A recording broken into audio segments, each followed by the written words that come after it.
তারা কার সাথে থাকবে, কার দিকে যাবে? জনগণ ভোটাধিকার প্রয়োগ করতে চায়, জনগণ দেশের মালিকানা চায়, জনগণ তাদের অধিকার চায়, জনগণ অন্যায় অত্যাচারের বিচার চায়, জনগণ লুণ্ঠনকৃত অর্থের ফেরত আনতে চায় এবং আমাদের উপর পাখির মতো গুলি করে যে সমস্ত ভাইদেরকে মারা হয়েছে তার বিচার চায়, ফেসিবাদের বিচার চায় জনগণ। কাজেই জনগণ কোন অবস্থাতেই নির্বাচনকে প্রলম্বিত করে, সেই বিচার প্রক্রিয়াকে প্রলম্বিত করে স্বৈরাচারের পুনর্বাসন জনগণ, বাংলার জনগণ দেখতে চায় না।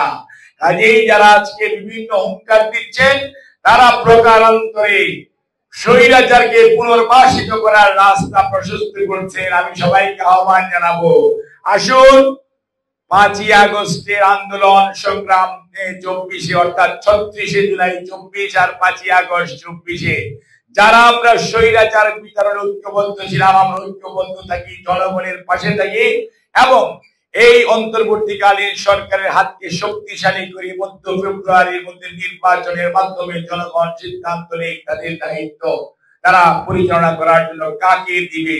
তাহলে এই বাংলাদেশে গণতন্ত্র যদি থাকে তাহলে আপনার সংস্কার বাস্তবায়ন হবে, বিচার হবে, লুণ্ঠনকৃত অর্থ ফেরত আসবে এবং আজকের যে মব সন্ত্রাস করার চেষ্টা করা হচ্ছে সেটি দূরীভূত হবে। সর্বোপরি স্বৈরাচারের বিচার বাংলার মাটিতে হবে। আপনাদের সবাইকে ধন্যবাদ। আল্লাহ হাফেজ। বাংলাদেশ।